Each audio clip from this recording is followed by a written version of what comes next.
This research began last year when I started taking interest in this art form, when I started noticing old hand-painted signs on the street, on buildings, in shop fronts, and I wanted to learn how to make my own.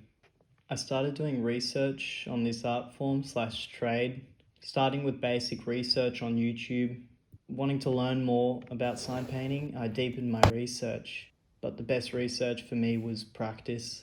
I spent time sketching and drawing signs in my sketchbook in order to later scale them up for actual paintings on surfaces such as glass or wood. There's one technique which always stood out to me, so I learned how it was done. Gold leaf was far out of my price range, so I opted for imitation gold leaf. Gilding was essentially quite simple. All I needed was distilled water, gelatin, and the imitation gold leaf. After figuring out how to do it, I kind of jumped straight into it by gilding a few sheets of imitation gold leaf on my room window. I wanted to start using it on letters. So I found an old glass fridge door in my great-grandma's backyard. I cleaned it up and sketched up a sign for it. While completing the Academic Integrity Awareness module, I learned that you can actually plagiarize your own work. I also learned about collusion, and I didn't know this, but proofreading can be considered collusion if not done correctly. If someone gives you ideas or helps you develop your ideas, then the proofreading will be considered a collusion. Collusion also occurs when you work collectively on individual assignments. This is something I'll have to keep in mind in the future when getting someone to proofread my work or when studying in a study group.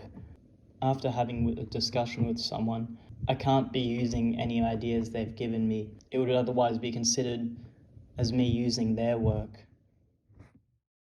One thing that fascinates me about YouTube is how much the platform's changed, how much the content has changed, and how versatile the content has become. And you see it in heaps of the creators. I was also pretty interested in all the controversies and YouTube beef and things like professional YouTube content and amateur content on the platform. I started watching the TV series Top Boy, and I've kind of been binge watching it actually.